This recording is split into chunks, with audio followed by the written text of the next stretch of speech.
Hey there, YouTubers. Kitten Hoarder here, and you're watching Session Report, the show that takes you to the gamer's table to share in the surprises that come out during play.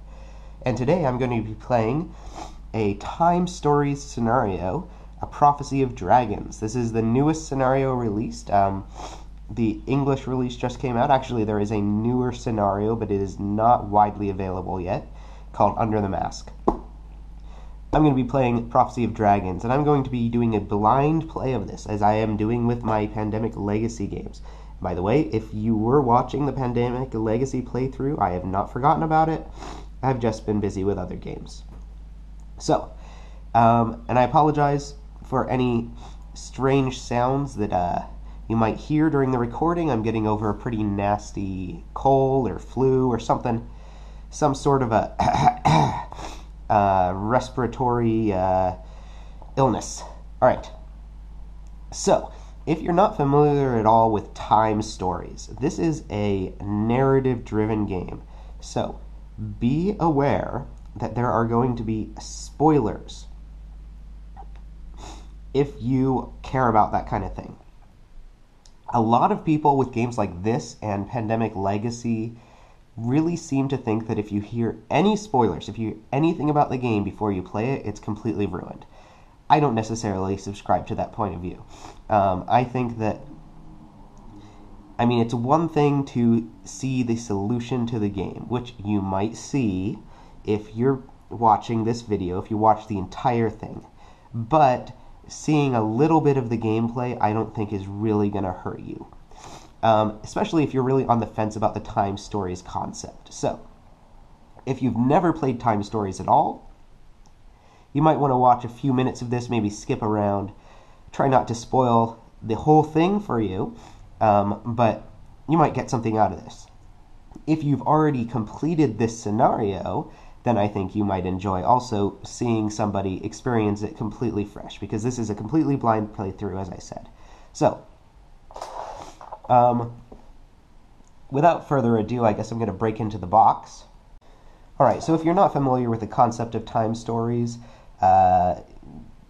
this is what they call a dexploration game, and you play as basically Quantum Leap style time travelers who are going back in time, taking control of receptacles, which are people who are living in that time period, and trying to stop some disastrous event from occurring that would alter the timeline, or trying to make sure that something occurs.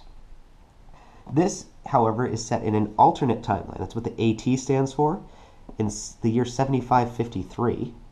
So I don't know if that is like way in the past or way in the future, or they just have a different dating system there. In any case, this is an alternate timeline in which magic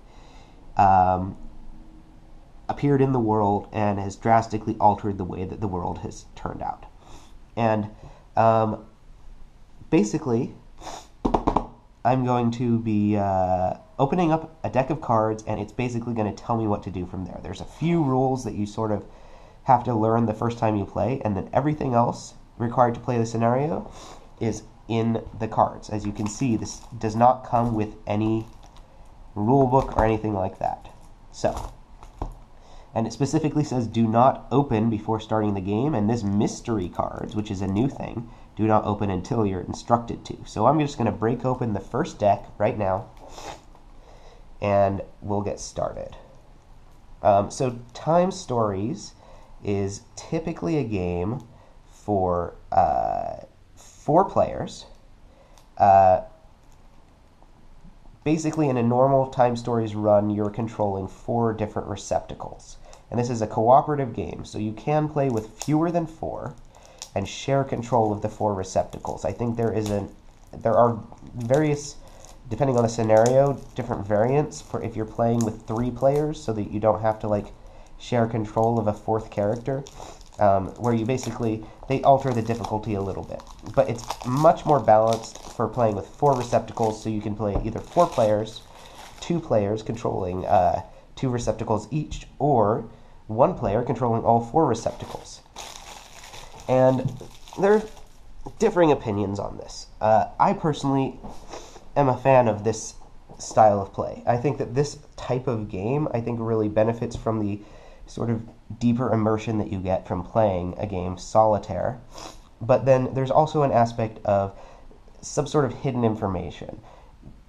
Technically, each receptacle goes to a certain site, and they're the only one who can see what's on the underside of that card. So we'll get into that in a bit if you haven't played Time Stories before. But the receptacle is the only one who can see what's on the other side of the card, and then they sort of paraphrase it to the rest of the group, where they describe what they're seeing, but they can't actually show the card to the rest of the group.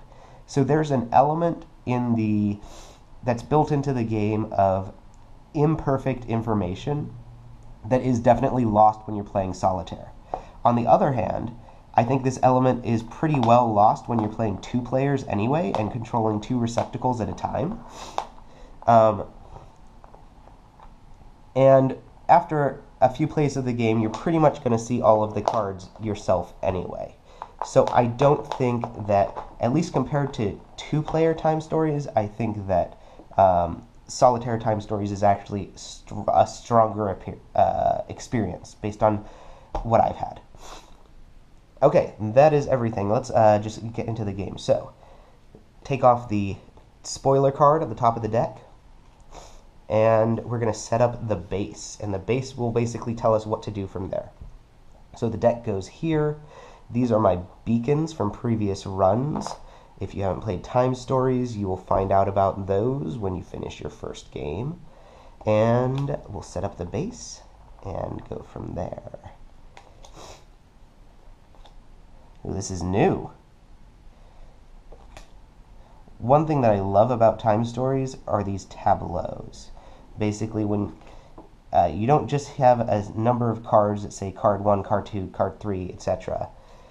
You have this fantastic visual tableau of the entire sort of room that you're in, and then you can really, it makes it a hybrid between a card game and a sort of a point-and-click adventure game in the style of Myst or Riven, or I'm blanking on the ones that are not in the Myst series, but you know what I'm talking about. Seventh Guest, that kind of thing. My favorite from way back in the day is a lesser-known title, but I think clearly rises above all of the other ones in terms of the writing and in terms of the visuals and in terms of the puzzle design, and that was a game called Obsidian. If you haven't played it, it's pretty difficult to hunt down a copy. It's not in any of the classic games portfolios, you know, like not Greater Than Games, Good Old Games. It's not in any of those, but if you can happen to manage to track down a CD-ROM copy and get it to play on your computer, I highly recommend it. Alright, back to the game. Another thing I really like about it is that the art style changes based on every setting. So here you can see it's definitely medieval fantasy inspired art. But we're in the Time Stories base right now, so let's see what our mission is. As you enter one of the complex's many transfer rooms, the soft synthetic voice of Laura invades the space. Well, that's better. You're only 27 seconds late. You're not quite there yet, but it's better. You know the drill? After hearing your mission orders in the usual speech, head out to individual caissons to begin the transfer procedure. With Laura's monologue over, the sound of the nearby machines envelops you again. Bob is heading your way to meet you. Now in turn, we're going to read cards B through G one at a time. I forget who Laura is. I think maybe she's like the sort of the computer announcer. She's not this floating thing, but actually, let's see if it says here who Laura is.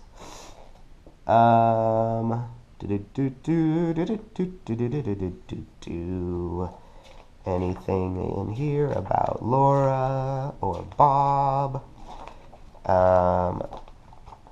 Laura or Bob?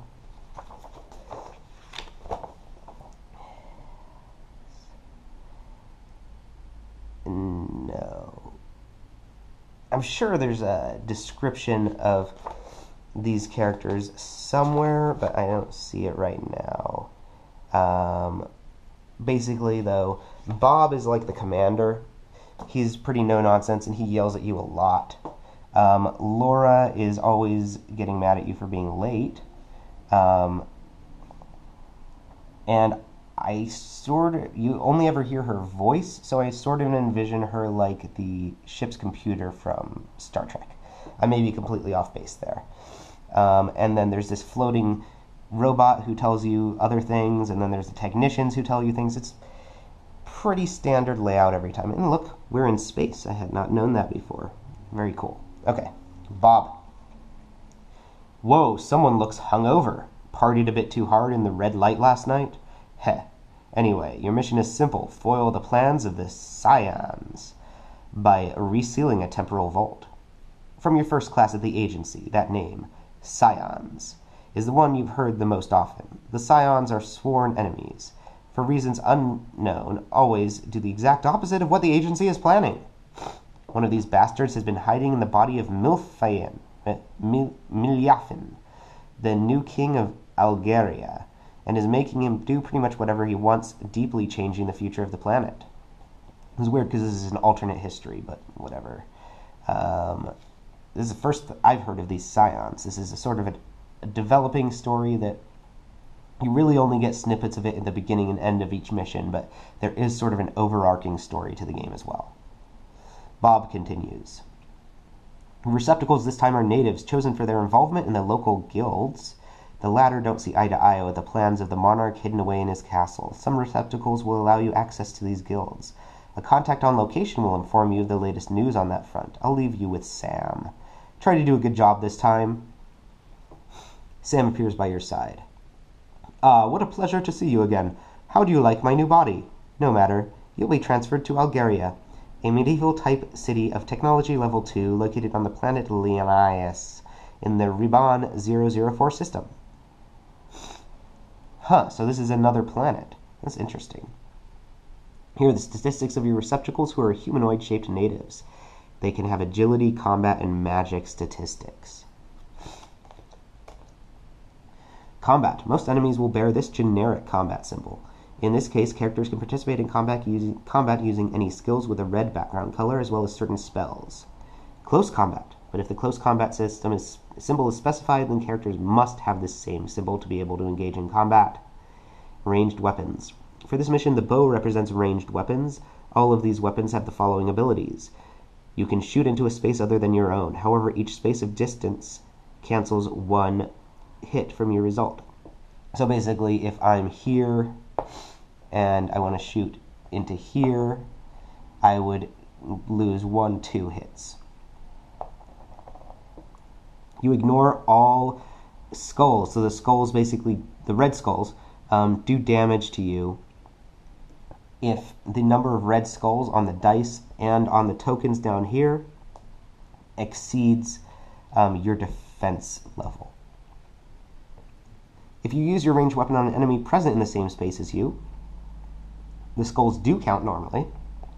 Oh, that's interesting. If you decide to shoot onto a distant space while you have an opponent in your own space, the skulls rolled count normally for the shields in your space. That's really interesting too. So basically, you can use ranged combat, but if there's a guy right in front of you, you're not really going to get any benefit out of it. This is going to be an interesting scenario. Important. Your receptacles are assumed to have a basic weapon. Thus, you use your combat abilities even without owning a specific item. To cast a spell. Magic. A player must announce the name of the spell, spend any ingredients it might require, and roll the dice. They must get on a single roll the hits required by the spell. Spells may be cast when moving between locations without spending any time units, or when in a location or during an encounter by spending 1 time unit per spell. If you're in the same space as a test, you can only cast combat spells. Okay.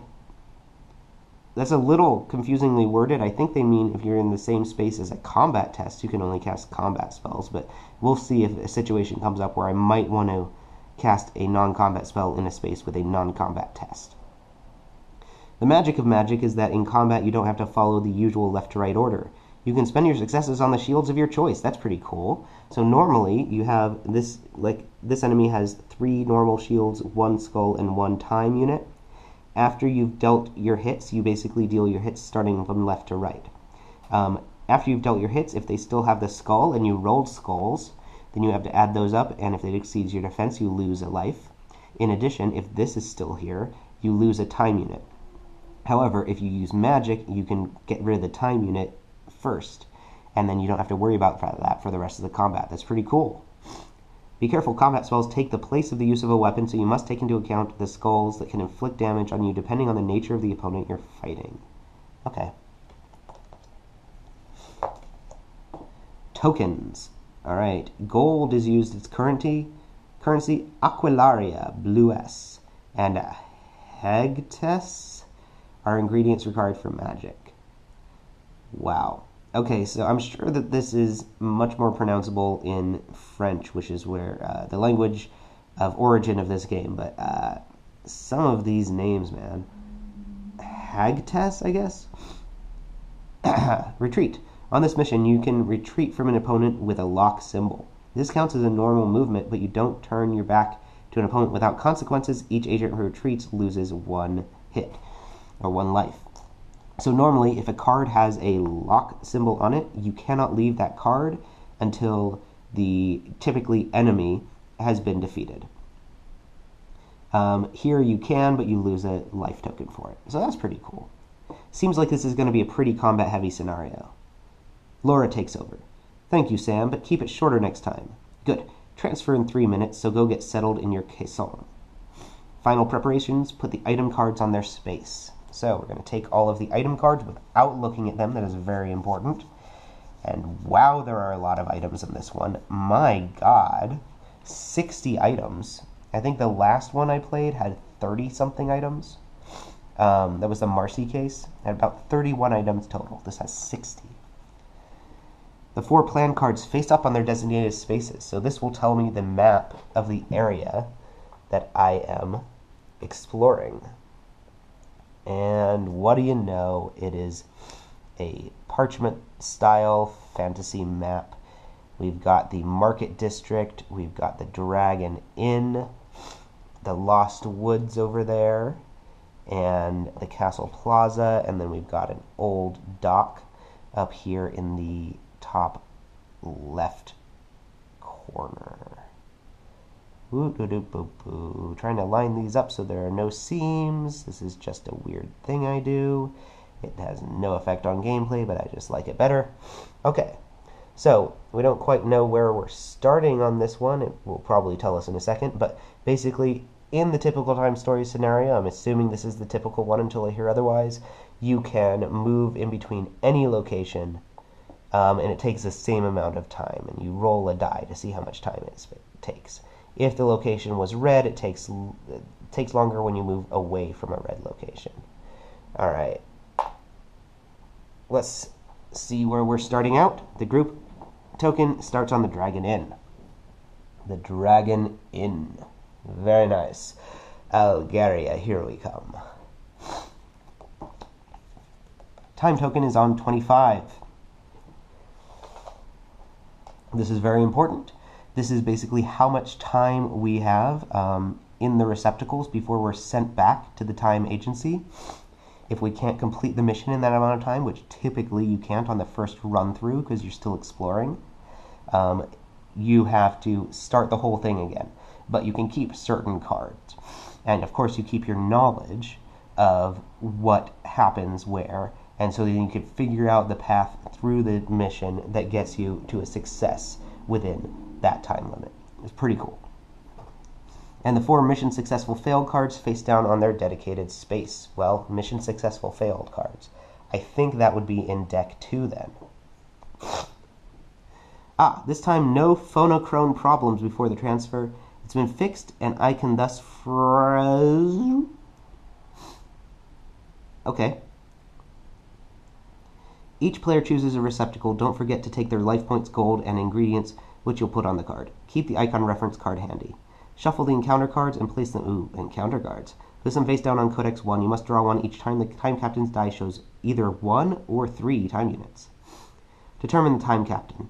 That player will close the base and place it next to the board, then open the dragon in. They'll read card A out loud, and this is how the adventure begins. Alright. Okay, so let's break into, we're going to close up the base, and let us break into deck 2 and begin our adventure. And put that off to the side there in case I need to reference it again. You know, actually, I'm not sure about that rule, but the game sort of breaks if you're not allowed to go back and look at the base cards once you've started the mission, so I believe that has to be the rule then. And you're not supposed to look at the bottom of the deck. In the original rulebook, it specifically states that there will be spoiler cards, basically, flashcards, that prevent you from seeing the bottom of the deck. So far, in both the Marcy case and Prophecy of Dragons, there have been no such thing, which is rather infuriating. If you're not supposed to see the bottom card of the deck, they really ought to have those flashcards that they said they were going to have. Now let me check the rule on base cards really quickly.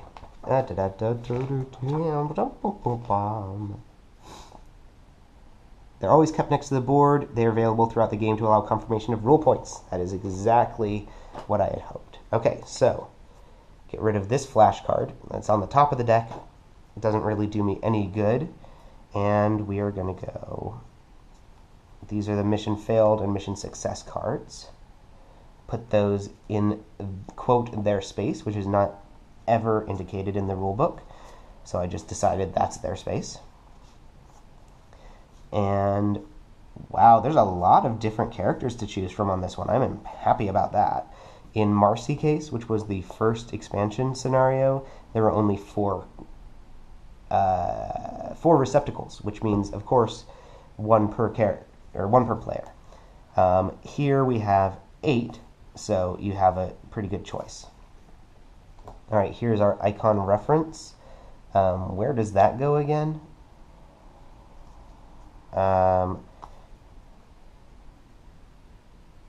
Icon reference.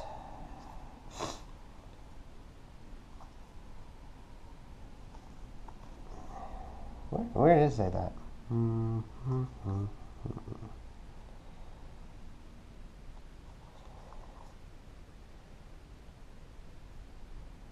Just keep it handy, I guess. I usually put it up on one of the codex spaces because there's usually one available, so I'm just going to put it on codex 4 for now. And then if I need to, I can move it later on. Okay, encounter cards. I'm going to shuffle these up. So these are random, but there's a little thing about the game that I'm not sure how I feel, and that is that you can still tell what card it is because there's got a number on the corner. So if you know, for instance, what encounter card 90 does, and you know that that's on the top, well, then you know that's coming up. And I'm not sure if that's intended in the design or not. I would assume it is, because generally learning from your successive runs is an intentional part of the design, but it still feels a little weird to me if it's supposed to be shuffled.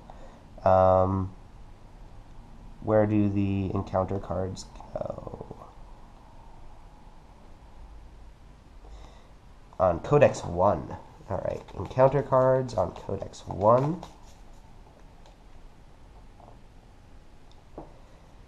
And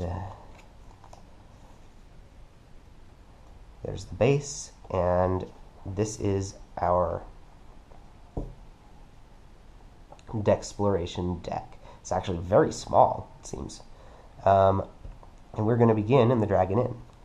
But first, we must choose our... Actually, I will put the icon reference over here. Choose our characters. Alright, so we've got a mage here. And the mage, wow, he's got all sorts of spells. Interesting inventory items. Restrictions. This is very detailed compared to the other scenarios so far. This is very RPG-like. We've got Finnick Shepning the Alchemist, who again has all sorts of special abilities. And and what appear to be spells that he can use as well, although maybe not so much combat spells. We've got a priestess, Miram Lamb,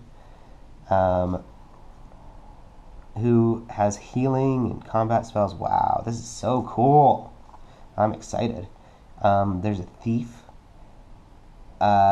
who he can rob cards. That's cool. Might play with a thief.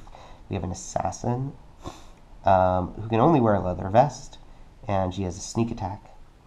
We have a very nice dwarven warrior who has berserk and critical hit, and he does not have any spells, as the assassin also does not have any spells, and the thief does not have any spells. So far, first three characters have had spells, the next ones have not. This ranger probably does not, but he does have a ranged attack, or he or she.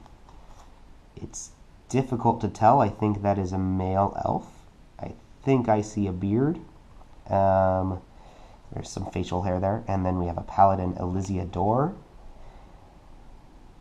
who has the lay on hands ability, of course, and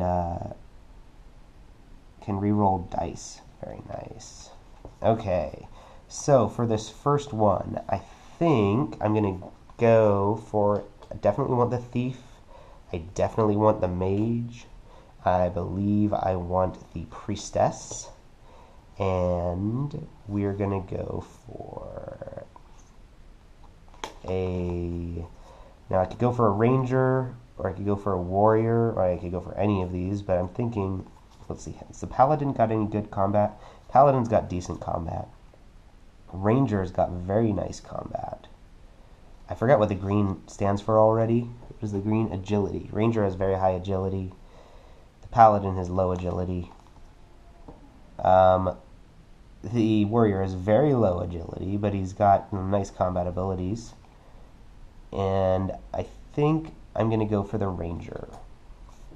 Just personal preference. And I'm going to set aside these other cards underneath the icon reference here. All right. So let me put this box aside for now, and we will set up the characters. I believe I will put the mage first. I will give the thief here. We will put the priestess here, and the ranger over here. They each get assigned a color, which I will try as much as I can to color match them. We'll give pink to the priestess, because she appears to have some pink on her. I believe I will give orange to the mage, because he's got an orange fireball. Green, obviously, goes to the ranger. Purple will go to the thief because he's in the dark of night. All right? And they each start with some gold. 4 gold. 1, 2, 3, 4 gold for the ranger. No, the thief, sorry. 6 gold. 1, 2, 3, 4, 5, 6. 6 gold for the mage, and he also starts with 1 green and 2 brown, which are unpronounceable spell ingredients. We have 2 greens and 6 gold for the priestess. 1, 2, 3, 4, 5, 6. 2, 3, 4, 5, 6. Very nice. And finally, the ranger does not begin with any spell ingredients because he does not cast spells, of course. 1, 2, 3, 4, 5, 6, 7 gold, though. And then they also all begin with their starting health, which over here is 6. 1, 2, 3, 4, 5, 6 for the ranger. 1, 2, 3, 4 for the priestess. She's sort of fragile. She's, I think the RPG term is squishy. She's a bit of a squishy character. Then we have the Thief, 1, 2, 3, 4, 5. Decent. The Mage, super squishy. 1, 2, 3 health only, and only 1 defense, so he really does not want to get into combat. Although, he does have teleportation. He can teleport right out of there. Very cool. And I'm going to have to look at these abilities in more detail, and as well as set it up right now, but I have to get going. I'm going to work. So I'm going to just set the location up, and then we will actually begin our dexploration in a bit. Hey there, YouTubers. Kitten Hoarder here, and I have returned to find out once and for all what's going on in the place with those people whose names I have forgotten and cannot pronounce anyway. So, now I am a little more relaxed. I have a chance to take a look at these abilities. So it looks like we got 3 spells over here that require different combinations of ingredients. Blue one I can't even do right now. It's a disintegration spell. Then we have an explosion, which is a combat spell. And I can do that. I can cast that twice with the materials that I have. And then the teleportation spell looks like a non-combat spell, which allows you to teleport the party between 2 rooms that have a pentacle on them. Who knows what that means? No pentacles here. And, yeah. So, I was reading this card over a little bit more, and I noticed that for magic, you, basically have to roll the successes needed on a single roll. So it looks like the spells are either 1 or 0, meaning basically they either happen or they don't. So if I, for instance, tried to cast disintegration, it doesn't matter how many successes I rolled. Now for this one, it actually does matter. Let's say teleportation. It doesn't matter if I rolled 6 successes, I would still only teleport once. That's how I'm reading that for each cast of the spell. Same thing with this. This is much more relevant. Mystic Bolt, each cast of the spell, I get 2. I get to remove 2 from the enemy if I get a success at all. So I don't, as far as I can see, I don't remove 2 for each success.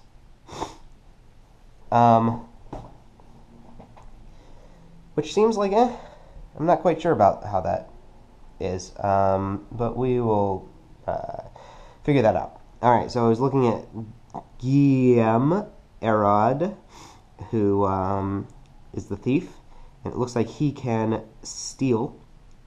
either steal gold or steal an item without having to pay for it, but then he has to put a neutral token on the card, which I assume neutral token, since all 4 colors are in use, would just be any color token that he does not normally have. So any of these 3 colors, as long as we can say that it is the neutral color. And once he has 3 neutral tokens, something bad will happen. So I'm going to limit my use of that. And then the Elven Ranger has no special magical spells or anything like that, just really good at removing damage, or doing damage to enemies, removing their shields using ranged attacks. Now let's take a look at the Dragon Inn. So this is something I had to look up because it's really not clear. This first space says it's got a picture of Guillaume, and it's got a picture of, I think, the assassin character, with a slash between them, and then a plus, what looks like a key. Now, it's really not clear. Does that mean you either need Guillaume or the assassin and the key, or does it mean you need one of the 2 characters and the key, no matter which character you have? I had to look that up. According to the official FAQ, it is one of the two characters plus the key regardless. So, clarification there. Everything else seems like I could go anywhere I want, talk to these different people. Let's see what's going on in the inn. You are now inside the Dragon Inn. The atmosphere is energized. The patrons are all in an excited state, and hearing anyone talk is a real challenge. On your left, access to a back room is barred by a man who demands to see a seal from anyone coming close. Fine. At the table next to yours, sitting in a dark corner, a hooded man has been staring at you since your arrival. Where is that hooded man? I don't even see him. I guess he's like way back there in the background of this card. Before you, a generously proportioned woman smiles and winks saucily at you. Of course, she is generously proportioned. This is a fantasy game. On your right, a gambler is about to start a game of dice. So it looks like I can maybe win some gold playing a game of dice.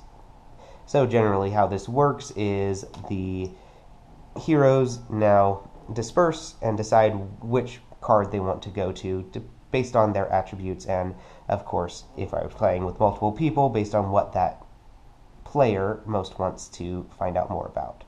So it really seems to me that Guillaume might want to talk to this hooded figure. And it does seem like a pretty important action. So I think, well, I'll just have Guillaume talk to him.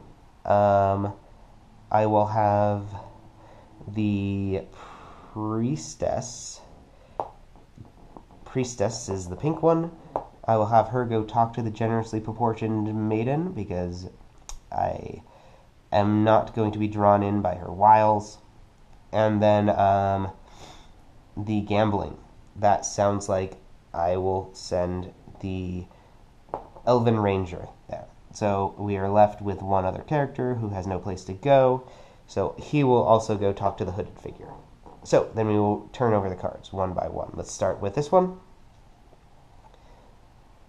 So Guillaume and Altes meet Jalid.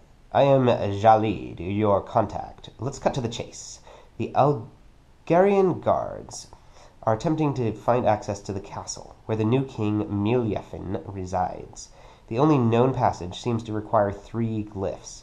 Apparently a single glyph could be enough, but having all 3 would definitely allow passage. It's up to you then. Find the glyphs, then enter the castle with the help of one of the guilds. Be careful. You'd better be well equipped, as that place is extremely dangerous. Alright, now we know our mission. Meanwhile, Miriam Lamb, one of my clients, very well known in this land, left behind a personal item on his last visit. I was supposed to sell it to one of his fans, but I've been short on time. If it interests you, I'll give you this relic for 2 gold coins. Anyone else will give you at least double that amount for that. Well, I'm not so sure, but first run through the game, might as well pay the 2 coins, see what this relic is. So we will get item 6, and this, you notice, has the icon on it, which means as the thief I could steal the item. I see. A relic. A pair of collectible leopard print briefs thrown into the crowd by Croc during a concert, or Croak. Croc, during a concert in '78 with his famous bard group Faith in Syros. Funny stuff. Well, I know never to go back there again. I don't know. Maybe it's important. We don't know for sure. It could be one of the 3 seals. Hello, strangers. A game of dice. Bet double or nothing. The game, I give you 3 dice. You hand me back stars, and you win. Game lasts 1 time unit. Only 1 agent may play during a visit of this location. Bet 1 to 7, and place them on this card, then take 3 dice. You have to make a roll and get at least 3 successes. If you succeed, you double your bet. If you fail, your bet is lost. Shall we go for a game of dice? Elvin says nay. Maybe if I need some money later on. But for now, let's just get out of here, guys. Let's see what else we need to see. I think possibly we should go visit the market and spend our gold on honest merchandise. So we're going to head off to the market. So gather up our things. We'll put this away. Slip it on the bottom of the deck here. And we will roll the time die. And if it get a 1 or a 3, you remember I get an encounter. Just a 2. Very nice. 1, 2. Go visit the market.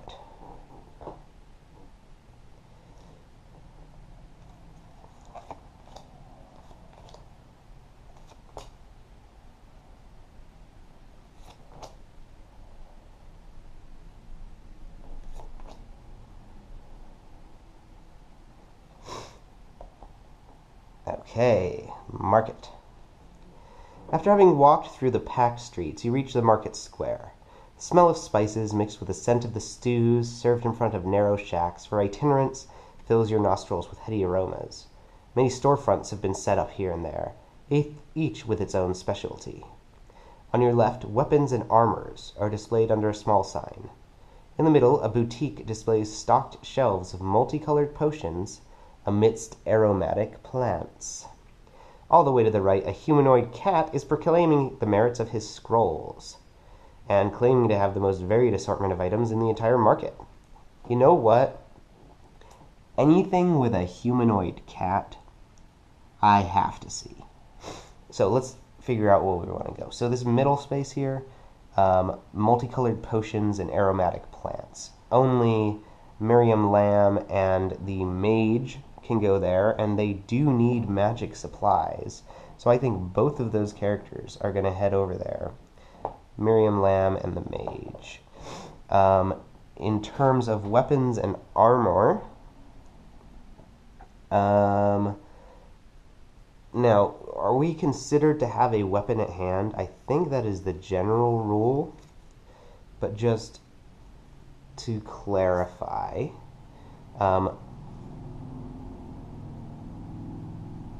yeah, you're considered to have a basic weapon, but I bet if I paid money for a weapon, I would get even better results.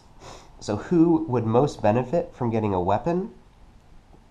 I think possibly the ranger is going to be better damage dealer to begin with, so we're going to send the ranger to look at the weapon, and of course the thief might even pick some pockets while going to look at the scrolls. So this time, oh, you know what? And there's also this. That's what. Okay, never mind. So on the left,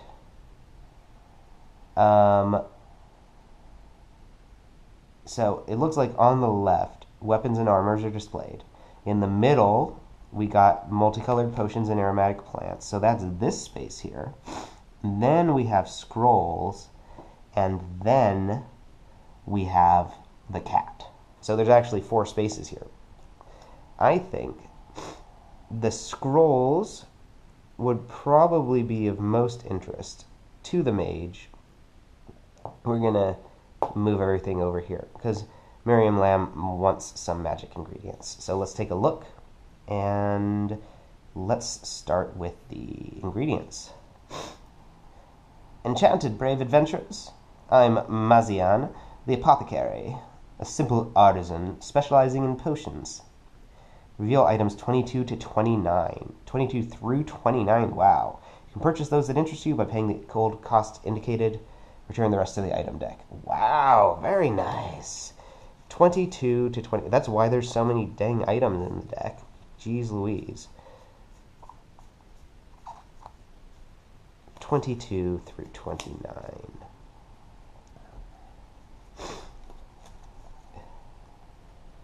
We got Major Potion of Healing, Potion of Reality Denial, Potion of Fireproofing, Potion of Leaping, Potion of Invincibility, Minor Potion of Healing, the Antidote, and a Potion of Water Breathing.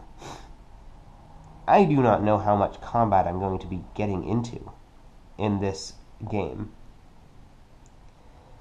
So, I think some of the weirder potions might be good, just in case I need them. So, what about the water breathing? That might be nice. And the leaping, that looks good. And maybe get a potion of healing as well. How many coins do I have, though? I only have the 3 coins, plus 1 more coin.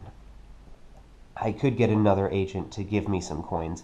I believe that is the general rule. You can trade resources or items.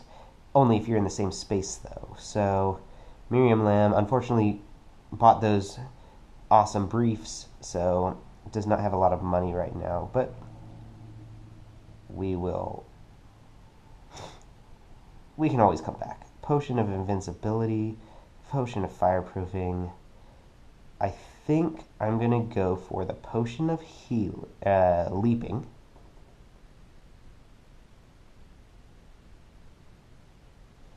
Potion of Leaping.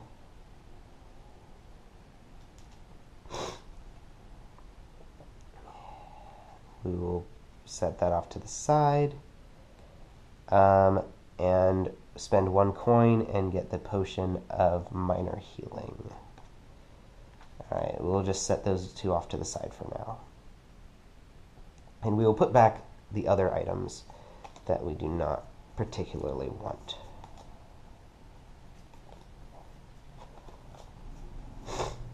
Alright, 20, 22, 23, 24, 26... 28 and 29, put those back in the deck.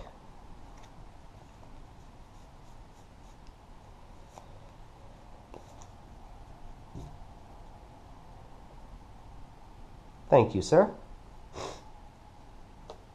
The nice thing is, absolutely free in terms of time units.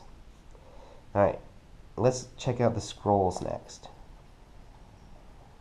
Behind a stand, a mage observes you attentively, then motions for you to follow him into a room occupied by other members of his guild. Here they are, he simply says. He then begins an incantation that opens a magical rift. Go. You'll end up in the telluric spheres.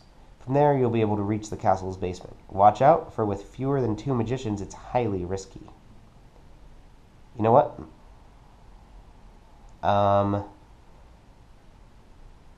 It might be a good thing to do, but I'm not done here. So we will ignore that for now.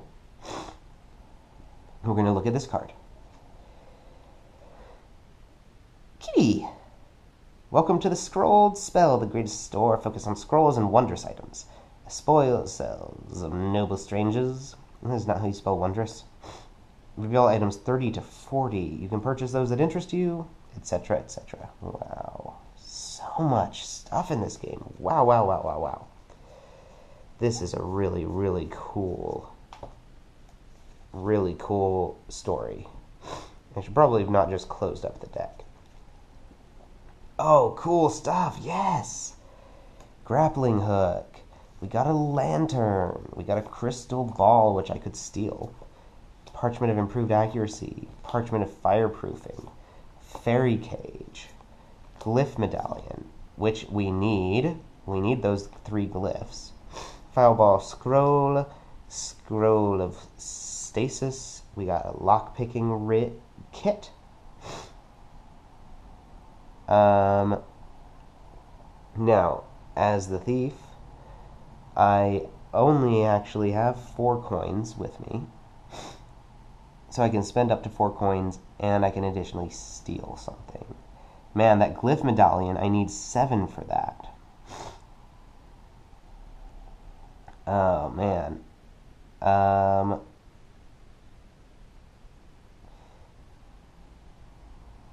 And the grappling hook I can't get. The crystal ball I could try to steal. And the fireball scroll I could try to steal. The lock-picking kit. Yeah, I'm going to go for the condiments and the lock-picking kit. 1, 2, 3, 4 total gold.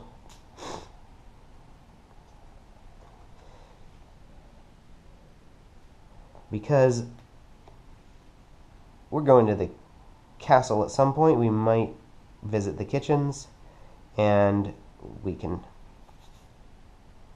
make us a spicy soup or something. And of course, this being a fantasy adventure, I'm sure that that is exactly what we will need to do to proceed in the story at some point.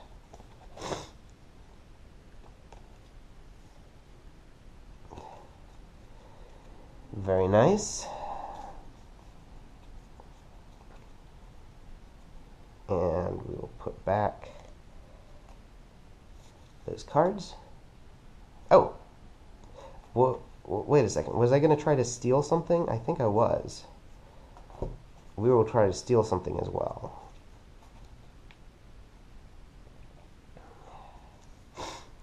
I could steal the crystal ball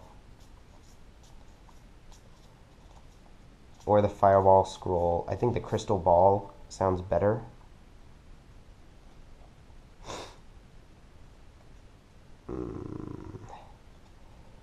Does it?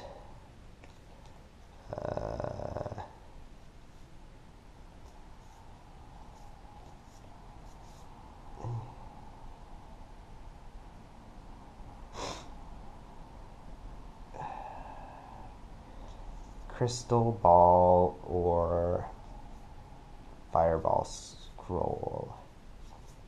I don't actually... Yeah, I'm going to go for the crystal ball. Might as well. Okay. I will perform an agility roll. So we're going to go 3 dice. I need 2 successes. And let us... Oh! Perfect! Nothing! Exactly what I needed. Now, as far as I understand it, it does not seem to indicate this, but it makes sense to me that even if I failed at stealing something, I would still gain a neutral token. And we will see what happens. Fun. And I cannot attempt to steal it for a second time. Perfect. Well, this is a really... I mean, there's few cards in terms of the locations, but there's so much to do. I've already looked here. I've looked here, I've looked here. I will now peruse the items. If you're looking for something with which to cross blades, this is where it's at. Welcome to the Engozla shop. Merchants of fine blades and other quality weapons for 7 generations. Items 41 to 50. Buy the ones that interest you, etc. Same old story.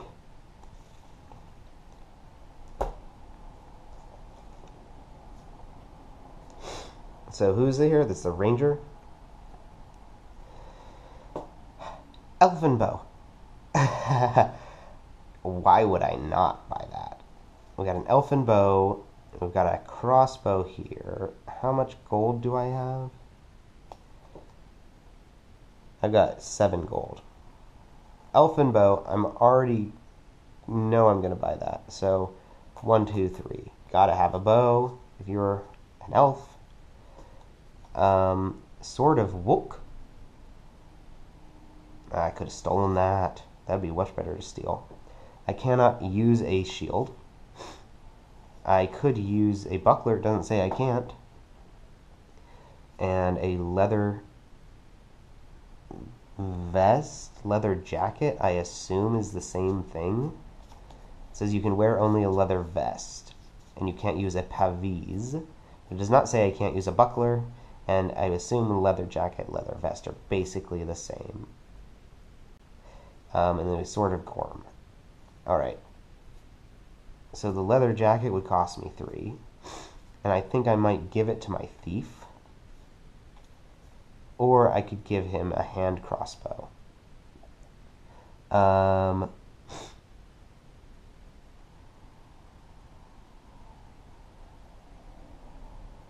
Let's see. It rolls 1 extra die. Basically the same thing as the elfin bow, except the elfin bow has 2 hands. And this one only takes up 1 hand. Interesting. Why not just take the crossbow? Well, I guess there's only 1 crossbow to go around. Interesting. Very, very interesting. Let's go for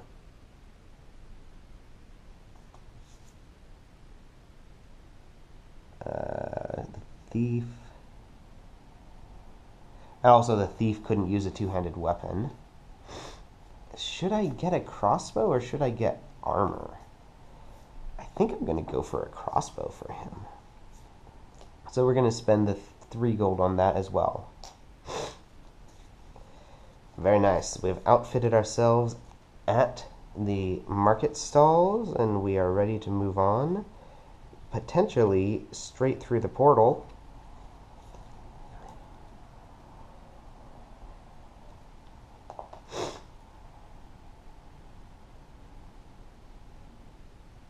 Dot.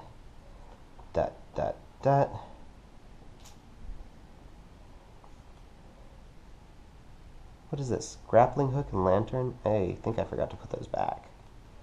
Because I certainly didn't buy those.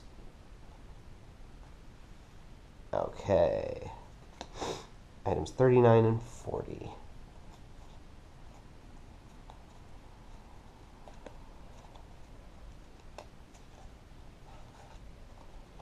It would be really good at some point to organize these items into separate piles so that I can just pick up the pile when I'm shopping once I know these cards. Okay. I think we're going to go through that portal now. Everybody else has done their business, and Miriam says, we can leave. We can get into the castle from here. You want to try it? And everybody's like, well, I sort of want to go visit the woods. Yeah, actually, we're not going to go into the castle now. I want to go to the woods, because I'm thinking that's probably where I can get the ingredients to cast my other spells, these blue ingredients, which is blue S. So, we're going to travel on again. We're going to go roll. Well, first we're going to pack up the location. Sorry, Mr. Teleport portal dude. Just not interested right now. I want to go gather some mushrooms. Forage for strawberries in the woods. 1 time unit and an encounter. I've been looking for you. I've heard that one among you is a brilliant archer. I'm looking for a challenge. Whoever loses gives 5 gold to the winner. The agent who accepts this duel must fight with ranged weapons.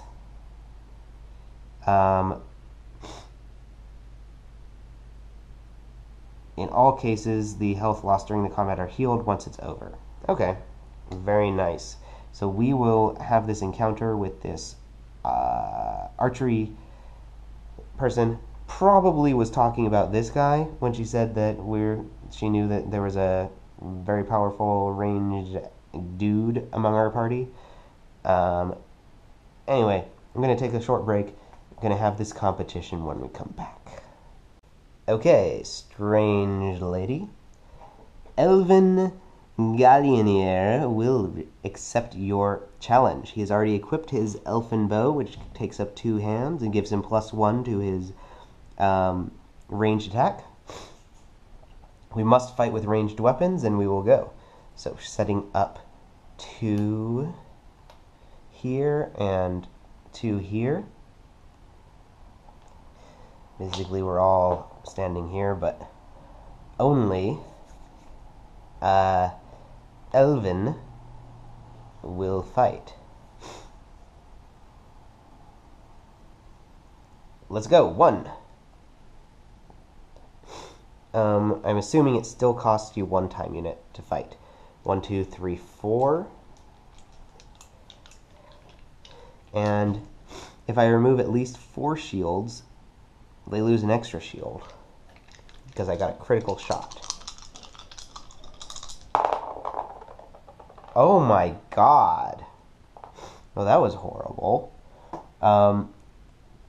So I believe that gives me a minus 1 to my health.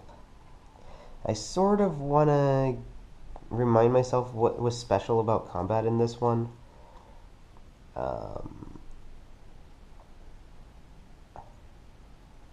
Yeah, so the enemy counts as in my area, so I'm going to lose a health.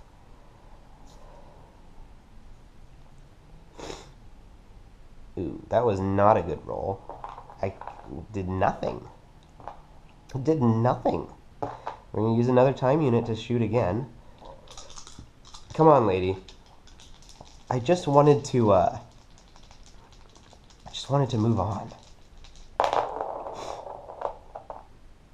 Well, a little better. 1, 2. It still exceeds my defense, so we're going to take another one, move 1 more, and really? Oh my god. And come on. We got to win this duel. You're dealing with the world's foremost expert archer here. And he's got his own special bow equipped too. You cannot lose. Cannot lose. What is with the rolls? I mean, I still won, but so many blanks and so many skulls. Look at this die. You got 1, 2, 3 faces that have successes. That's a 50% chance of a success on every roll. And you also have an additional chance of getting 2 successes instead of 1. So rolling 4 dice, I should have gotten 2 successes on average every time I rolled. And it took me like 4 rolls to take her out. That's absurd. Anyway, she's done. So we heal myself back up to full because it was just a friendly game. And we get 5 gold. 1, 2, 3, 4, 5 gold. So it all sort of worked out. And then I assume I just discard the encounter over here. And we were headed to the woods, I believe. Alright. Ooh, fancy wood. Fancy woods. Look at those art. Look at those art. I'm so articulate today. And there's a hobbit hole for my hobbit character. There's a space that only the ranger character can visit. There is a little pixie. See a little sprite up there? And this is a space I cannot go to. Okay.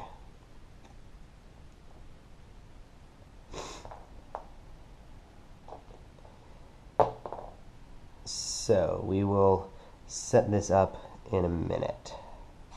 And we are back to the dark and spooky woods. Now let's see what we have to see here. Oh, by the way, I'm just going to go ahead and lose myself 1 time unit. I'm not sure if I did it or not, but apparently I saw a clarification on this in the FAQ. When you use the thievery ability, because you must make a test to use the ability, I'm having trouble speaking. Because you have to use a test, make a test to use the ability, it costs a time unit. So, I don't think I paid for it earlier. Picking up the slack. Let's see what we have to see here in the woods of doom. The woods that surround the city are surprisingly wild. As soon as you've passed its edge, all traces of civilization disappear, giving way to luxurious and chaotic flora. On the left, a tree trunk contains a minuscule door that can be used only by little people. Alright. At a certain distance, the undergrowth is open to you, where a number of herbs abundantly grow. Definitely going there. Behind an old wall, the flora is very dense, and access is possible only those who are more at ease in the woods. Hint, hint. And nearer to you, heavy footsteps can be heard from a cave, the opening of which is hidden behind bushes. So, now this is a tricky thing. So, there's one thing I'm not certain about in the rules. Now, I know this means that only this character can access the card, but can other characters move with him? This is definitely stated in the rules, but this is actually the first scenario that really uses that, so I'm not entirely sure. Only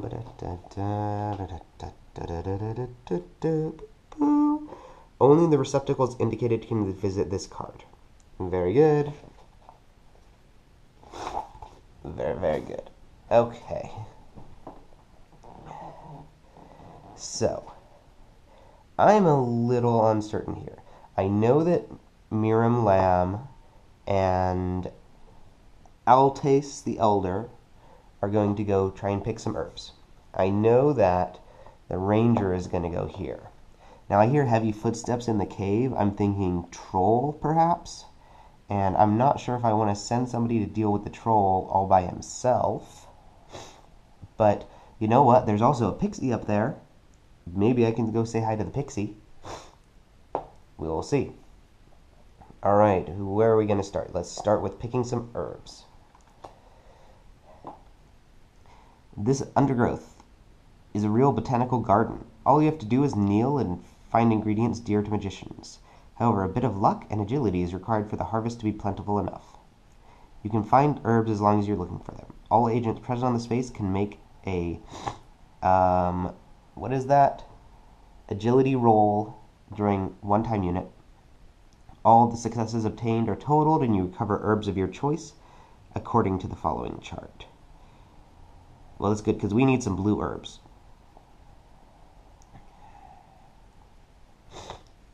Okay. So we're definitely going to be doing that. What's the ranger see? Ooh, Elvin, thanks to her natural... This is a girl? This is a female character? You know, I was not quite certain about it, but I'm pretty sure there's a 5 o'clock shadow on that character. Well, apparently, female elves have beards in this universe. Thanks to her natural knowledge of flora, can make an extraordinary harvest. Over a one time period duration, Elvin can make a die roll and obtain a harvest as indicated below. That's pretty good. Only one harvest is possible per run. Very nice. And this one says only one per visit to this location. I'm pretty certain that the location is the Lost Woods and not that particular space in the woods. And then troll. Oh, look. It's an imposing creature, possibly a troll, and it's going to attack me. Fight, then take item 4. Now, of course, I can flee from this battle. Although that's going to cost me. So I might as well try to fight it. You know what? When we were moving to the woods, I meant to give this crossbow to this guy anyway. So I'm just going to allow it. Say that I gave him the crossbow. So he's got the crossbow equipped now, and he's still got the lockpicking kit and the condiments in his bag. And then there we go. Because I really did mean to redistribute. Actually, I should have redistributed all of this stuff. We're going to put the briefs aside because I don't think anyone particularly needs them. We'll just say that Altace is carrying them, maybe even wearing them. We never know. So the Potion of Healing, I don't think Miram Lamb needs it because she is already a healer. We're going to give that to Altace because he has the lowest health out of all of them. And plus, it would not be really fair to give it to Guillaume after I already know he's going to be in battle. I definitely was planning on giving him the crossbow, so I'm going to go with that. But giving him a healing potion too, I don't think really works out. And she'll just hold on to the potion.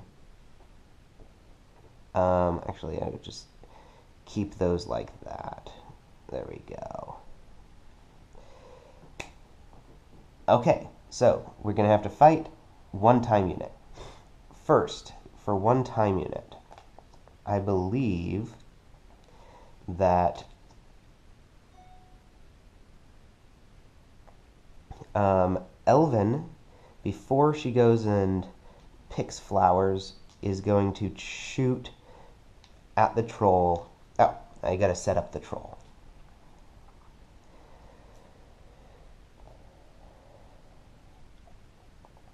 She's gonna shoot at the troll from the next space over using her crossbow.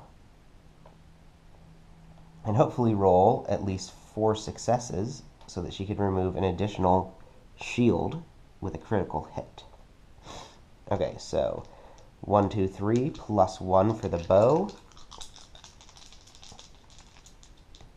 This is her use of the time unit. Oh my god. Oh, that's beautiful.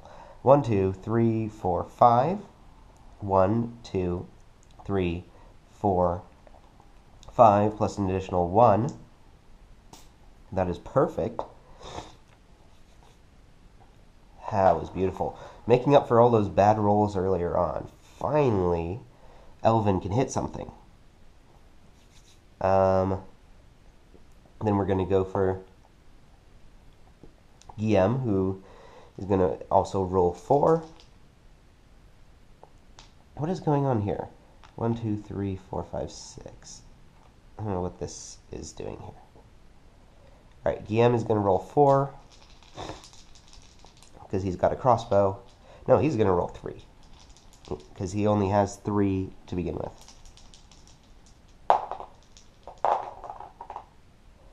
Okay. Fair enough. Killed it. Nailed it. Oh, shoot. You know what? I did not kill it because I forgot the rule. When you're shooting from an adjacent space, you subtract 1 success for every space over. So, actually, 1 health left. Now, I rolled 1 skull. I have 2 defense. So the skulls added together do not exceed my defense, so I'm not taking any damage. I could have the mage go and fight, but I think we're just going to spend another time unit anyway, because Elvin has still got to gather. So the mages will just spend this turn gathering. So each one is going to roll their agility, so 1 here.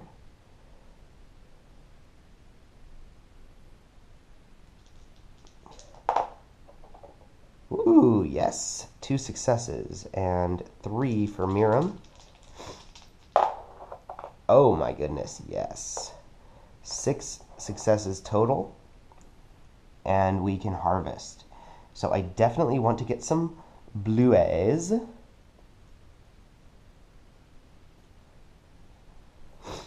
Alright, so 1, 2, 3, 4, because nobody has any yet. And she needs some. So 4 bluets, and I have additional 2 hits left. So I can get another, I can get 2 more of green or blue, or I can get 1 of brown. Now considering that brown is the more rare resource, Um,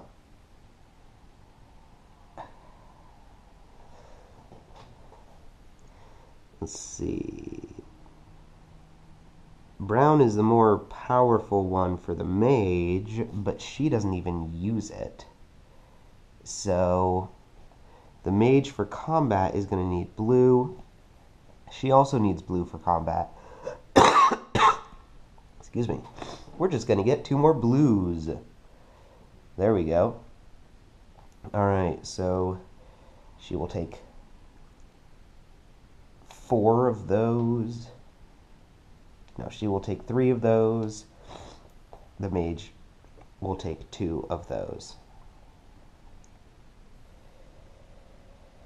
See, I think I'll just put these things underneath the character cards. That seems like the best way to handle it, because they're getting in the way. Okay. No pentacles on any of these rooms, right? Okay, we will close that up. And that's the only time I can visit it this visit. Alright, spending 1 more time unit. Hopefully, I'm going to finish off this dude, this troll. Yeah, easily.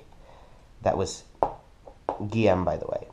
So, Guillaume is going to take item 4. Hey, glyph medallion.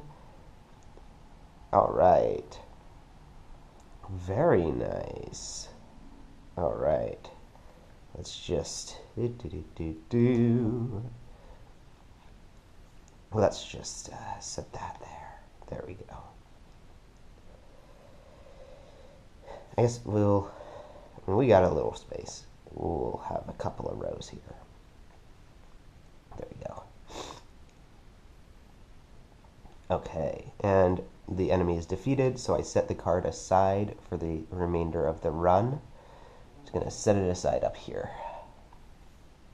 And then Elvin will make her 1 roll, which, thank goodness, she gets to roll 5 dice. This is absurd.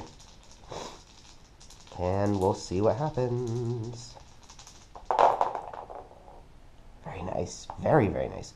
1, 2, 3, 4, 5. She does get to roll 5 dice.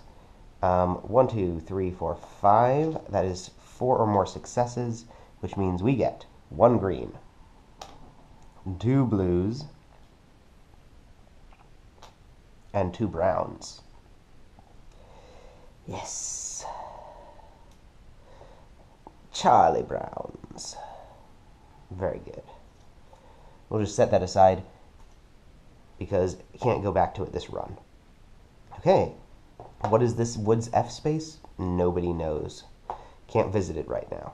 So we're going to pack up and move on. So there's basically 2 options.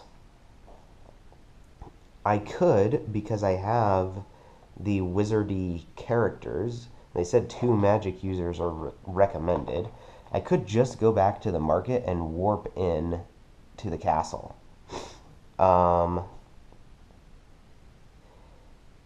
I think they said they were going to send me into like the castle basement.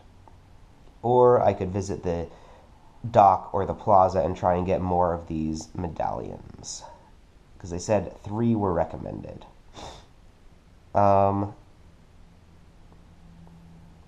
See, with the amount of time that I have left, I think I should visit the dock, and then we're going to go to the market and go back to the castle. Well, let me think about this. So let's assume that I rolled 2 time units, 1, 2. If I rolled 3, it would be 1, 2, 3, and then probably a couple rounds, 4, 5. 1, 2, 3, 4, 5. Like, that's sort of maximum I think I'm going to spend at each location. That doesn't give me a lot of time once I get back to the market. But I would feel bad about missing all of these different places I could explore.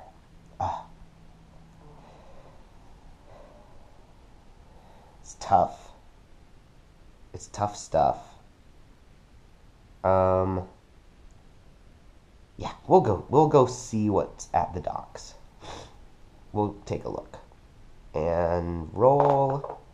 Yes, 2. That means I do not have an encounter. Very nice. And docks, look at that. The next location on the pile. Man, the art in this particular one is so gorgeous. The artwork is just beautiful.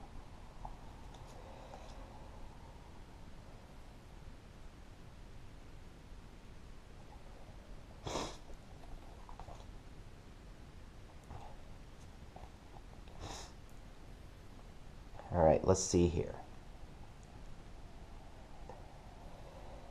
Oh, while we are traveling, I do want to put a token on this guy and keep that up there, so that way I can tell. So while we're traveling, though, I want to distribute some stuff, because Elvin doesn't need any of this green stuff that he just picked off a tree. So we're going to take this 1 green. I think we're going to give that to Altes as well as these 2 browns. You know what? He doesn't need the greens either. I think she needs the greens more. So she's gonna take the green, and we'll split up the blues evenly between them. Okay. You head to the west of the city, and you can see the horizon broken by the reason for your presence here, Milfayen's castle. Around the canal rise makeshift dwellings, which strongly contrast with the richer buildings in the rest of the city. No doubt, it's better to visit this neighborhood by day than by night. You know what would be really cool is a Time Stories deck that has day and night. On the jetty, a public crier shouts apocalyptic predictions at the top of his lungs. In front of you, a fisherwoman with the face of an angel and an accent so thick she's nearly impossible to understand gives you a surprising, "Hey, I've got some quality stock. Interested?" On one of the bridges leading through the low streets of the neighborhood, a man seems to be waiting for someone and glares at the new faces walking by. Well, I cannot interact with that man on this run. However, I most definitely can interact with the fisherwoman, and I'm going to send Elvin to do that because he's got all the gold. We will also send Altes because he's got gold. Well, maybe I shouldn't send all the gold in one place. We will send Guillaume alongside, so we could pickpocket maybe. And then these 2. They like to stick together. So let's hear from the apocalyptic dude first. You approach the old man. "The end is near. The end is near. Punishment is upon us. Come here, you. For a gold coin, come discover what awaits you." Well, that could be good or bad. Cost of 1 gold coin. I'm not really spending my gold on anything else at the moment. But I have a feeling if I pay for it, it's going to be bad anyway. That sort of sucks. But maybe it'll be a clue for later on. So we're going to spend the gold. And immediately reveal. This card goes away. The prophecy of dragons is coming to pass. From the look on your faces, you're skeptical. Always ready to laugh at prophecies. Know that this one has its roots back in the Dark Ages. It is said that the rule of dragons, once chased from their lands, will one day resume. Sure, no one believes in it, but an army of dragons is amassing for sure, growing steadily each day. The end is near. Well, that's really interesting. I could steal some gold from that dude. It's odd. In any case, let's go see what the fisherwoman has to say. For 2 coins, I'll give you some... Oh, you know what? I think I took the coin off the wrong pile. There you go. For 2 coins, I'll give you some Spider's Dream, a real trip that'll make you touch the gods, if you're into it. Give me the shinies and follow me. I'll give you the stock away from prying eyes. Now, this could also be a trap, but you know what? What the heck? Let's do it. Give her the shinies. I knew it.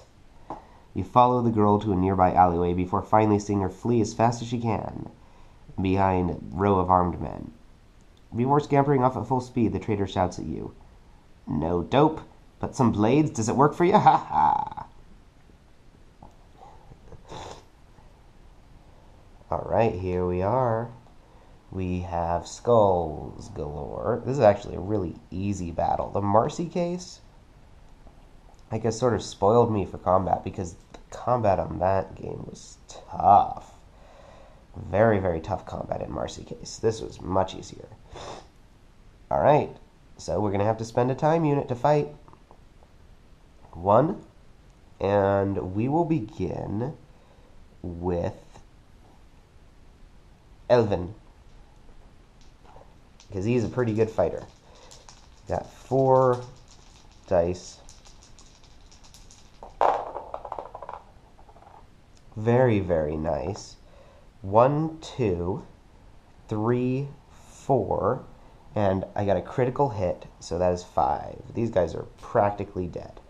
Their 2 skulls altogether is not enough to break through my defense. And then Guillaume is going to also attack them with his 3. And they are dead. So we get 4 gold. Give that to Guillaume. He doesn't have any money right now. And item 14. Ooh. Ooh. Oh my. A strange key recovered after an altercation with members of the Thieves Guild. Oh.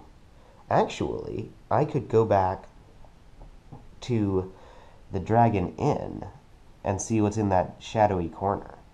Now, since I don't know if I'm going to want to get into an altercation with these thieves every game, I think I'm going to do that instead of whatever else I was going to do. So I give him the key. He's also got the glyph medallion. And actually, I'm going to give the glyph medallion to Miriam when I change locations. So just so I don't forget about it, I'm doing that right now. So we're going to get the Castle Plaza for this game. Most likely. We're going to go to the Dragon Inn. 2 time units. Very nice.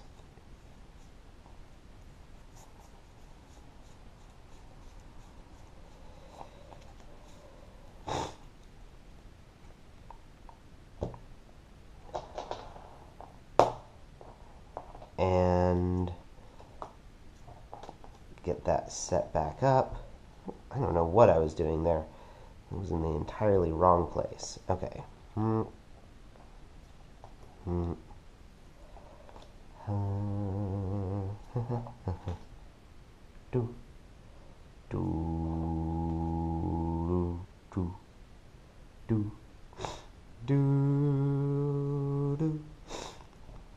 right. So, Guillaume is going to go here. Everybody else has to go somewhere, right?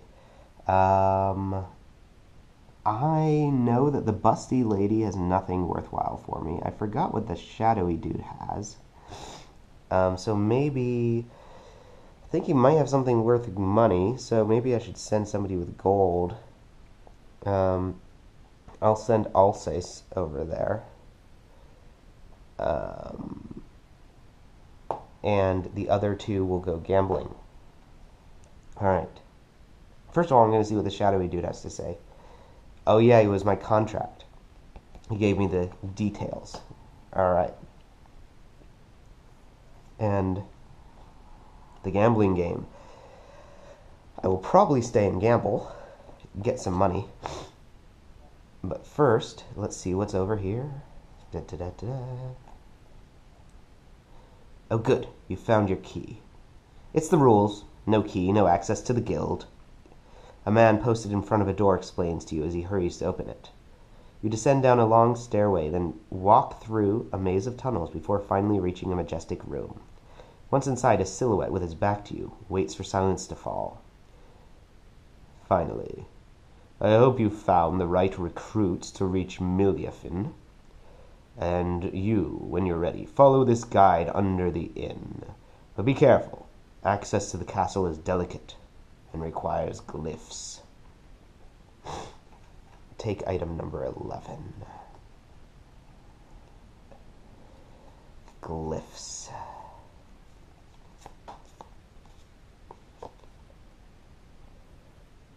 Ooh, a new location under the inn.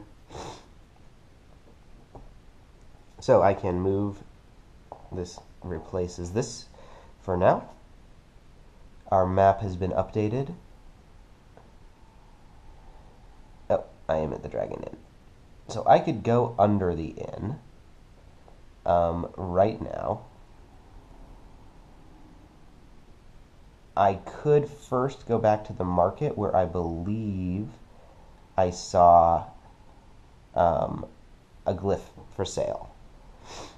But would that be pushing my luck too much with 10 time units remaining?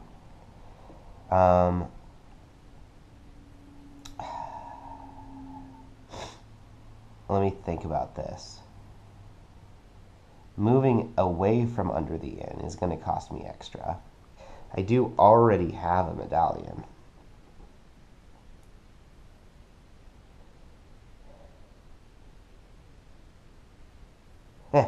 We'll go for it.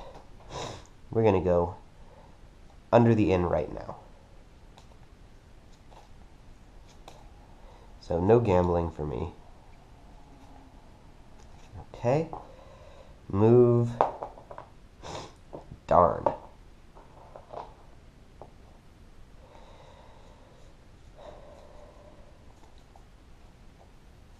Alright. Before I set up this location, we have to have another random encounter. And it is... Ooh, a thingy.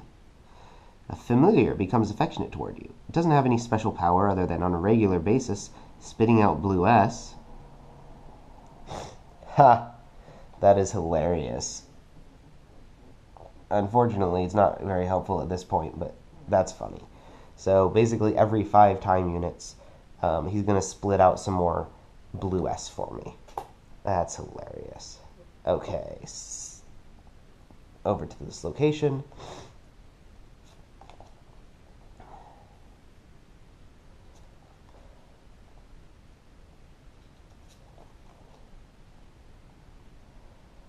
Oh.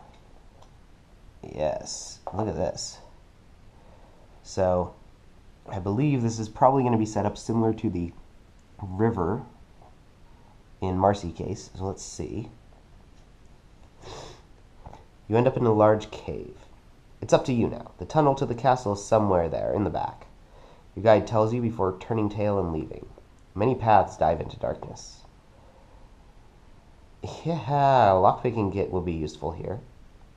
Place card E on its face, then reveal it. That's interesting. Card E, and then reveal it.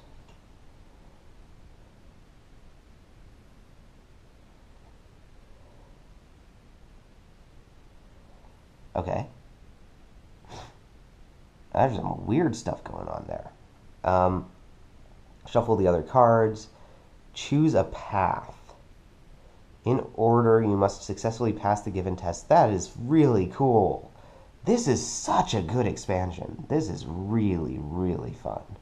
So this is going to be like a choose your own adventure sort of / maze thing. Only Guillaume and Liara may once each attempt to roll for each test. I just have Guillaume. If you fail a test, all agents lose 1 health and the path is reset. The agents go back to the start and play resumes from step 2. Once card E is reached, the party suffers the indicated effects. Very fun. Well, let's go back to step 2.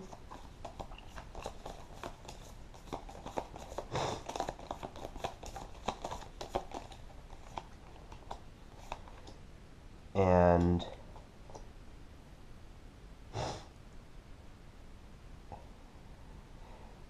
I'm supposed to reveal these as well. Okay.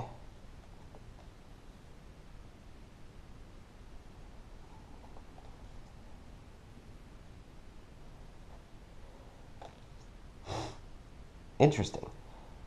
It is sort of interesting, actually, because you would think I would not reveal these immediately. You'd think I would have to sort of blindly pick a path and then see how it turns out. The path, obviously, I want to go to is the top path, and actually there's some pretty easy tests there. Although if I use the lockpicking kit, I could get past some of the other ones.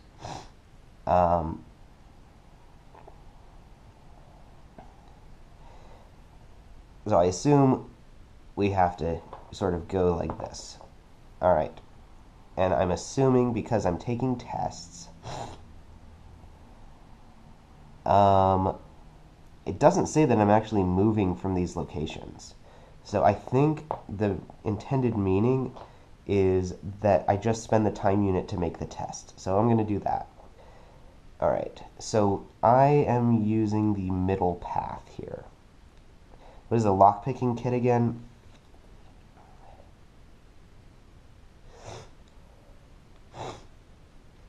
I mean, I could, with the lockpicking kit, I could really get in the middle path pretty easily, but that's not really helping me out much. So, Guillaume is going to try to get, he gets to roll 2 extra dice, so a total of 5, and he wants to try to get at least 4 successes.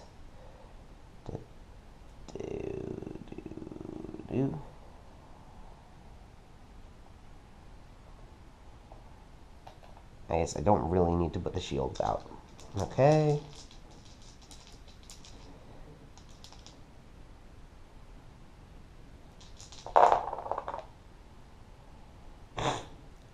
That was not 4 successes. Actually, that was only 2 successes.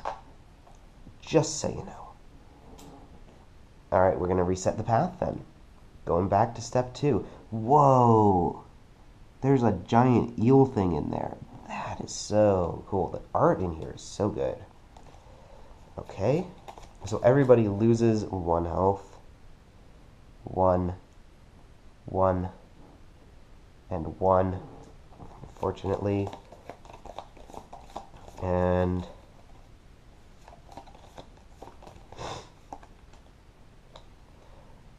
well, I'll just flip it up now. Okay, so we're starting on the middle this time. There. And here. So if I wanted to reach the top, I would have to use the top path this time. The ones with the lockpicking kit is the middle path. I'm going to go for the ones with the lockpicking kit this time. So we are going to use another time unit to make another test. I do not get to roll extra dice. So somehow I need to get 5 successes. Yeesh. Using just 3 dice.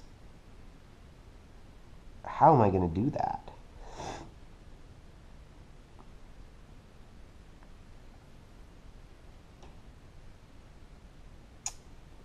Jeez Louise. Okay. If I had Liara, this would be so much easier. If I had both of them. So should I go for the middle path? Which costs me 5. I mean, I need to get a 5 for the first one, but then I can use the lockpicking kit to pass the other ones much more easily. Or should I go for the top path that's 4... or 3, 4, and 4. I guess I'm going to try for the 5. I mean, you never know what might happen.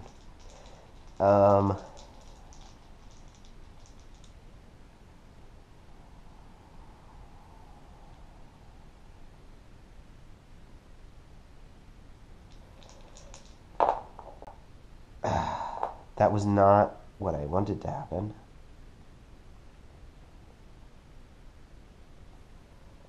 I mean, I assume that's what's being stated here. It says if you fail a test, all agents lose one and the path is reset. I assume I only get to attempt each once.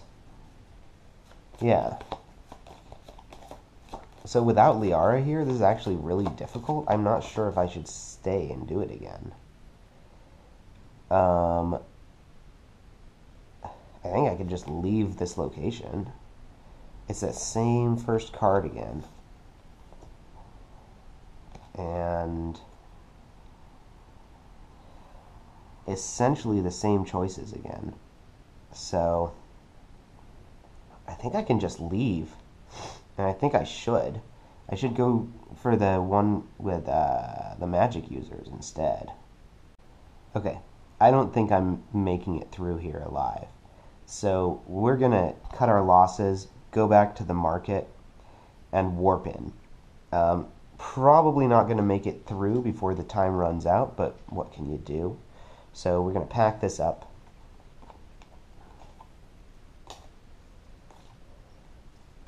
And because this is a red location, I must spend 2 extra time units to move out of this location. So 1, 2, 3, 4.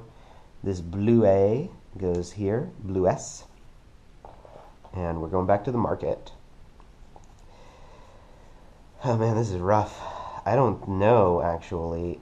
I don't know.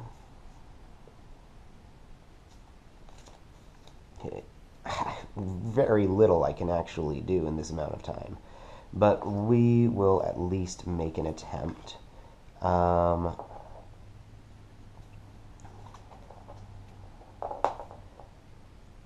And who was the one who had the amulet for sale?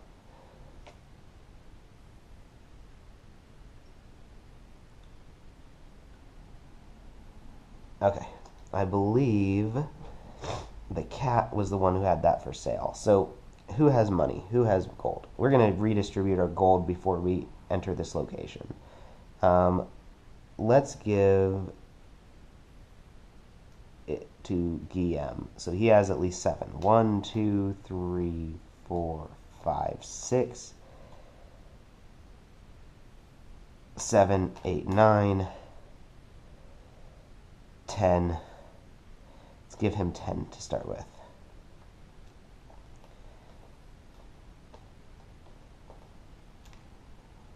And we will give the rest to Altes. Altes, and she will go here. The other 2 will go here. I have no desire to buy any more armor. First, we're going to go shopping.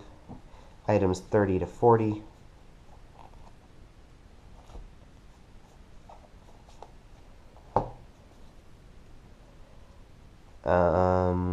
Where was it? The glyph medallion. I will take it. 1, 2, 3, 4, 5, 6, 7. Daylight robbery is what it is. Behind unbreakable glass, a medallion holds in its center a magical glyph. So, giving that to Guillaume. And we still have 3 remaining, and he can attempt a theft. Oh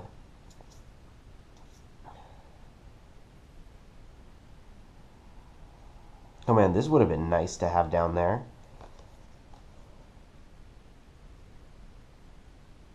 And there's a ferry. Huh.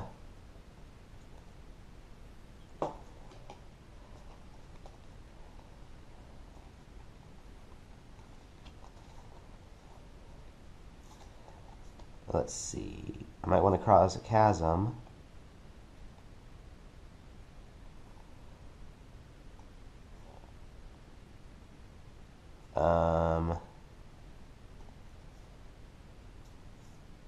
Parchment of improved accuracy.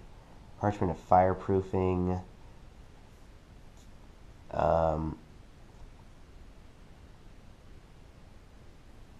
Yeah, we're going to get this scroll of stasis. This seems useful. Oh, I can't afford that. Never mind then.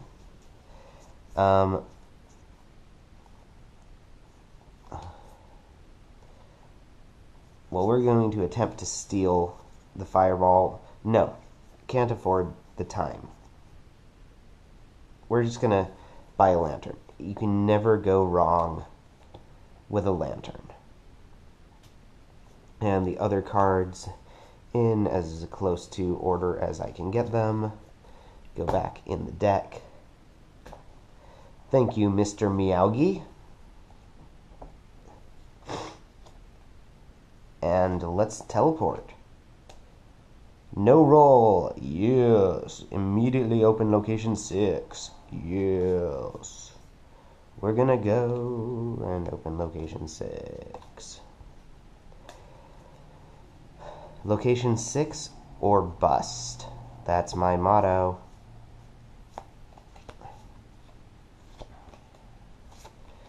Whiz. Bang. Pop.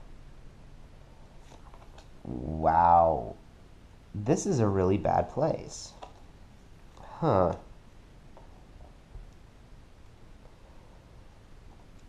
Let's hear it.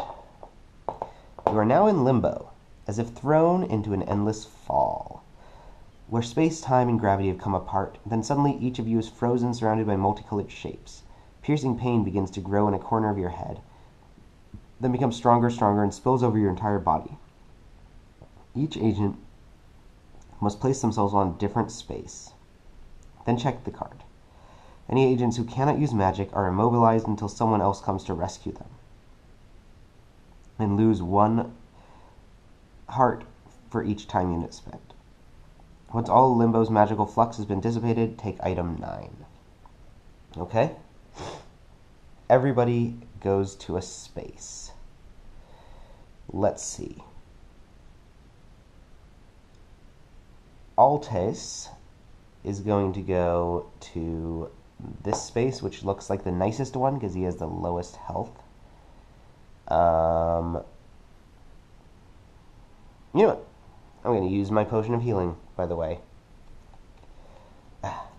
Could have done that and then repurchased it for that 1 gold.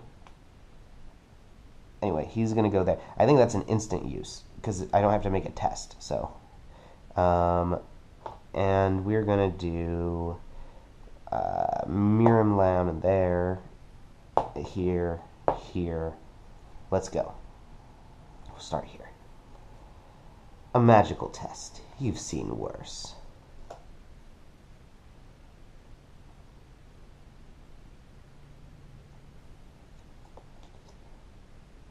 A magical test. Pretty difficult one. A magical test. A very difficult one. A magical test. And not an easy one. So if I brought 4 magic users here, that would be nice. Are there 4 magic users? Are there any other magic users? I mean, the Paladin. No, she's not magic. Finnock. He's got a magic stat. So I believe I could possibly have come here with 3 magic users total. That'd probably be the best way into the castle, it looks like. He can do nothing. He can do nothing. We're going to use a time unit. 1. These 2 just automatically lose a health.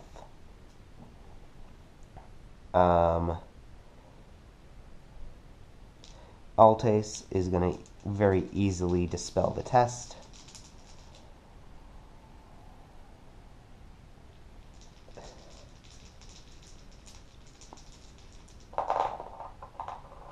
Yeah, that was a piece of cake.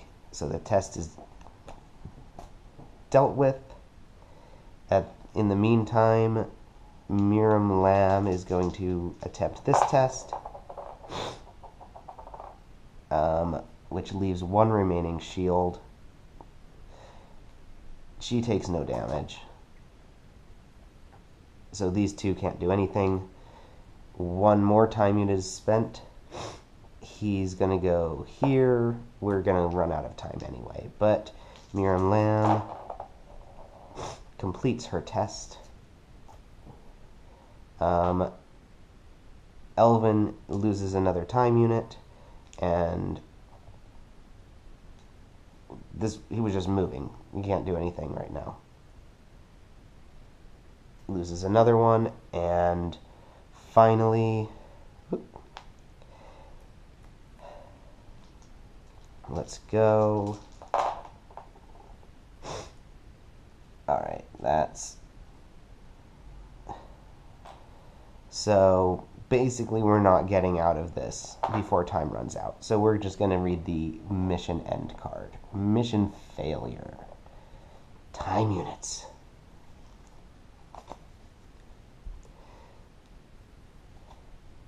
Alright, the end of our first run. Let's see what the mission failure card says. My, that was terrible. Put some effort into it. What am I going to look like in the consortium's eyes? Sure, the time given was a bit tight, but do you really think that the energy given by the agency is limitless? Maybe you think that your little excursions are fully paid vacations? Enough joking around. Get back to it before I lose my temper. Because, of course, he has not yet lost his temper. You can leave in place the items marked with the Time Agency logo, which I believe are nothing that we have. Time Agency logo, I do not see on anything in front of me.